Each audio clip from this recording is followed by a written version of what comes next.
The antique shop in downtown Boston smelled of dust and forgotten memories. Sarah Mitchell, a forensic historian specializing in early American photography, carefully examined the glass plate negative she'd purchased from the estate sale. The image showed three young women, sisters by their resemblance, posed formally in what appeared to be a Victorian parlor. Their ages seemed to range from 18 to 25, dressed in the finest fashion of 1901.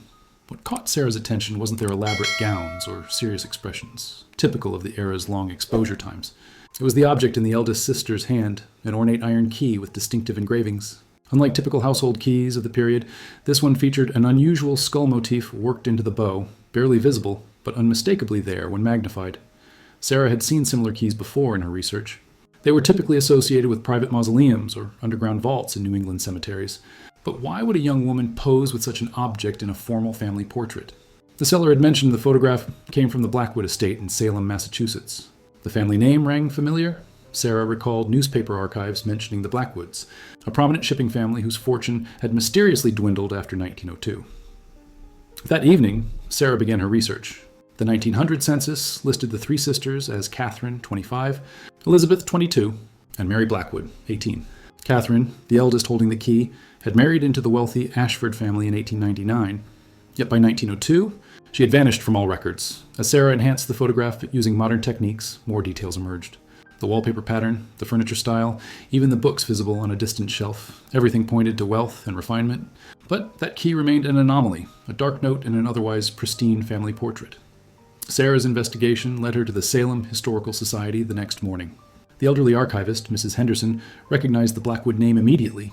"Oh, that family had quite the tragic history," she said, pulling out boxes of yellowed newspapers and documents. "Young women going missing, mysterious deaths. Salem had its share of darkness beyond the witch trials." The first troubling discovery came from a society page dated March 1901, just months before the photograph. It mentioned Catherine Ashford, née Blackwood, hosting elaborate dinner parties for Salem's elite. But buried in the social gossip was a peculiar detail. Several young servant girls had left the Ashford household's employment without notice. Cross-referencing with police records proved difficult. Many were destroyed in a fire in 1953. However, Sarah found fragmentary reports in newspaper archives. Between 1899 and 1901, 6 young women had vanished from Salem and surrounding towns. All were working class, aged between 16 and 20 with no family to raise alarms quickly. The breakthrough came from an unexpected source, a diary kept by Mary Blackwood, the youngest sister. Sarah discovered it had been donated to the Harvard Library decades ago. Mary's entries from 1901 painted a disturbing picture. She wrote of Catherine's peculiar moods and strange absences. One entry particularly stood out. "C returned late again last night. Her dress bore stains she claimed were from gardening. Yet I've never known her to tend any garden, especially not in darkness." Most chilling was Mary's final entry about Catherine, dated September 15th, 1901, just days after the photograph was taken. "I saw C with that awful key again.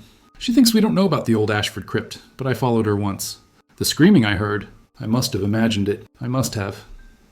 The Ashford family crypt stood in Salem's historic Grove Cemetery, a Gothic structure built in 1847. Sarah obtained special permission to examine it, accompanied by cemetery groundskeeper Tom Bradley. The iron gate bore the same skull motif as the key in the photograph, confirming her suspicions. "Nobody's been inside for decades," Tom explained, producing a modern padlock. The old lock mechanism was removed in the 1960s after some vandalism incidents. But Sarah noticed scratches around the original keyhole, signs of frequent use that predated the modern security. Inside, the crypt appeared typical, marble shelves holding generations of Ashford remains. But Sarah's trained eye caught anomalies. The floor showed signs of repeated disturbance near the back wall. Using ground-penetrating radar equipment, she detected hollow spaces beneath the official burial level. Research into the Ashford family revealed Catherine's husband, William Ashford, had died suddenly in October 1901, just weeks after the photograph. The death certificate listed heart failure, but Mary's diary mentioned Catherine's calm demeanor at the funeral, as if she had expected it all along. Sarah discovered that the crypt had been built with a subchamber, common for storing family valuables during uncertain times. But architectural records showed modifications made in 1900, after Catherine married into the family. The work was commissioned by Catherine herself, citing needs for additional family storage. Local historian Professor James Wright provided crucial context. The Ashfords made their fortune in shipping, including some unsavory trades. They had connections to medical colleges that needed cadavers for study. But by 1900, such practices were heavily regulated. Sarah began to suspect the missing servant girls hadn't simply left Salem. The pattern was too consistent. young women without local family, whose disappearances wouldn't immediately raise alarms, and Catherine had access to both victims and a secure location. A breakthrough came from an unexpected source, Elizabeth Blackwood, the middle sister. Sarah tracked down her descendants in Portland, Maine. Elizabeth's great-granddaughter, Anna Chen, had inherited a trunk of family documents. Great-great-grandmother Elizabeth never spoke about her older sister, Anna explained, opening the musty trunk. Family legend said Catherine died in a fire, but there were always whispers of something darker. Among the papers, Sarah found a sealed envelope marked, "To be opened only after my death, E.B., 1952. Inside was Elizabeth's handwritten confession. Penned when she was 73 years old, the document revealed the horrifying truth. Elizabeth had discovered Catherine's activities in late 1901. Following her sister one night, she witnessed Catherine leading a young woman to the crypt. The girl trusted her completely, Elizabeth wrote. Catherine had promised her work at a hospital in Boston, claimed the crypt was merely a shortcut through the cemetery. Elizabeth described hiding behind headstones, paralyzed by fear as screams echoed from the crypt. When Catherine emerged hours later, she was alone, calmly adjusting her gloves as if returning from a social call. I found her journal, Elizabeth's confession continued. Catherine believed she was conducting medical research. She wrote of studying female hysteria and constitutional weaknesses of the lower classes. But I saw the sketches, anatomical drawings that revealed a fascination with causing pain, not healing it. The middle sister faced an impossible choice. Expose Catherine and destroy the family's reputation, or remain silent and enable more deaths. Elizabeth chose a third option. She began warning potential victims, secretly helping servant girls leave Salem before Catherine could target them. But Catherine was clever. By early 1902, she suspected interference. Elizabeth's confession ended ominously. She knows I know. I see it in her eyes at family dinners. I fear I may be next. Sarah's investigation attracted attention from the Salem Police Department's cold case unit. Detective Marcus Thompson, intrigued by the historical evidence, officially reopened several missing persons cases from 1899-1902. Even after 120 years. Murder has no statute of limitations, Thompson explained. If we can identify victims and provide closure to descendants, it's worth pursuing. The team gained legal access to the Ashford Crypt's subchamber. What they found confirmed the worst fears. Using modern archaeological techniques, they discovered human remains, at least 8 individuals, all young women. The bones showed signs of trauma consistent with medical experimentation. Among the remains, investigators found personal effects: a simple copper ring, a mother-of-pearl hair comb, a small cloth doll. These items humanized the victims, transforming them from statistics to real people with hopes and dreams. Sarah discovered that Catherine's killing spree had a methodology. She targeted women who had recently arrived in Salem seeking work, often Irish or Italian immigrants with limited English. Catherine would offer them positions in her household, gaining their trust before leading them to their deaths. The photograph from 1901 gained new significance. Enhanced analysis revealed additional details: scratches on Catherine's hands, partially hidden by her gloves. The positioning seemed deliberate, with Catherine standing slightly apart from her sisters, the key displayed prominently as if in defiance. Mary's diary provided more context.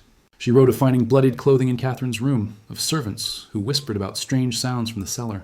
The youngest sister lived in terror, but felt powerless against Catherine's dominant personality. Thompson's team identified one victim through dental records, Bridget O'Sullivan, 18, who had arrived from Ireland in June 1901. Her family had searched for decades, hiring private investigators who found no trace. Now, at least, they could have closure.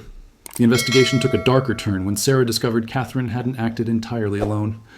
Financial records from the Ashford estate revealed regular payments to Dr. Silas Hartwell, a physician who had lost his medical license in 1898 for unethical practices. Hartwell's former residence, now a bed and breakfast, yielded a hidden cache of documents during renovation. Among them were correspondence with Catherine and detailed notes about their subjects. The letters revealed a transactional relationship. Hartwell provided medical knowledge and disposal assistance, while Catherine supplied victims and funding. One letter particularly chilled Sarah. My dear Mrs. Ashford, your latest specimen proved most instructive. The variations in tissue response to electrical stimulation continue to support our hypotheses about female nervous conditions. I await your next delivery with great anticipation. So, the network extended beyond Hartwell. Sarah found connections to an underground group of wealthy individuals who funded illegal medical experiments. They met under the guise of a philosophical society, discussing advancement of human knowledge while financing horrors. Elizabeth's descendants provided another crucial piece, a photograph from a family gathering in December. 1901, Catherine stood among Salem's elite, including judges and politicians. Several of these men were later connected to the cover-up of the missing women.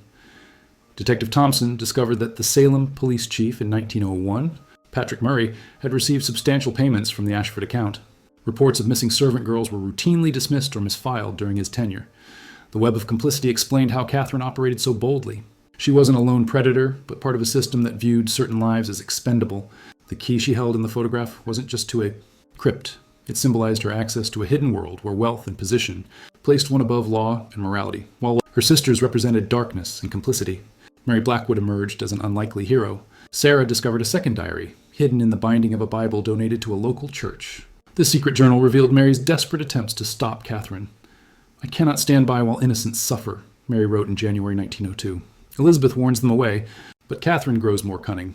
"I must take direct action, whatever the cost." Mary began documenting everything: dates, names, Catherine's movements. She secretly photographed documents in Catherine's study, using the family's camera when her sister was away. These photographs, preserved between the pages of her Bible, provided crucial evidence of victim identities. The youngest sister also reached out to Rebecca Martinez, a journalist for a progressive newspaper who was investigating the disappearances. Their correspondence, found in Martinez's archives, showed a planned expose that would have revealed everything. But Catherine discovered Mary's betrayal in February 1902. Mary's final entry was hurried, fearful. She knows. "I've hidden all evidence with Father Michael at St. Mary's. If something happens to me, he has instructions. Tell Mother I loved her. Tell the world what Catherine is." Mary Blackwood died on February 28, 1902, officially from pneumonia. But Dr. Thompson's analysis of the death certificate revealed irregularities. The attending physician? Dr. Silas Hartwell. Father Michael's records, preserved in church archives, contained Mary's evidence package. But the priest, fearing scandal and reprisal, had sealed it away rather than act. His private journals revealed decades of guilt. "I failed that brave young woman. May God forgive my cowardice." Sarah felt a deep connection to Mary, both women separated by a century, but united in their determination to pursue truth and justice, regardless of personal cost. By March 1902, Catherine's world began to collapse. Mary's death, while officially unsuspicious, had drawn attention. Rebecca Martinez published a carefully worded article about concerning disappearances that caught public notice. More significantly, Elizabeth finally broke her silence. Unable to live with her complicity any longer, Elizabeth went to state authorities in Boston, bypassing the corrupt Salem police. Her testimony, preserved in Massachusetts state archives, detailed Catherine's crimes and the network protecting her. Catherine's response was swift and ruthless. She attempted to have Elizabeth committed to an asylum, claiming her sister suffered from hysteria and delusions. Dr. Hartwell provided supporting documentation, but the plan failed when Martinez published Elizabeth's story, making her too public to silence. The Ashford family fortune began hemorrhaging as Catherine paid increasingly large sums to maintain silence. William Ashford's family, suspicious of his death, launched their own investigation. They discovered Catherine had been slowly poisoning her husband with arsenic, likely planning to inherit his wealth to fund her continued activities. Sarah found evidence of Catherine's growing desperation in a letter to an unknown associate. "The walls close in. Elizabeth's betrayal has doomed us all. I regret only that my work remains unfinished. Science demands sacrifice, but society remains too primitive to understand." On March 15, 1902, authorities arrived at the Ashford mansion with a warrant. But Catherine had vanished. She left behind her journals, perhaps intentionally, a final act of defiance that ensured her research wouldn't be forgotten. The house search revealed a hidden room containing surgical instruments, restraints, and detailed notes on each victim. The evidence was overwhelming, but the primary suspect had escaped. The manhunt that followed became one of the largest in Massachusetts history. Catherine Blackwood Ashford's escape route was meticulously planned. Sarah traced her path through shipping records. She had used her husband's business connections to book passage on a freighter bound for London under an assumed name. But Catherine never reached Europe. The ship's manifest showed she disembarked in Halifax, Nova Scotia. From there, the trail went cold for months until a breakthrough came from an unexpected source. Montreal police records from August 1902. A woman matching Catherine's description had been found dead in a boarding house, apparently poisoned. Among her effects was the ornate key from the photograph, along with a final letter addressed to Elizabeth. "Sister, you have won, but at what cost? History will judge whether progress demands sacrifice. I regret only that fear governed you where vision guided me. The key I carried opened more than crypts. It unlocked mysteries of human nature itself. Perhaps someday society will understand." Case.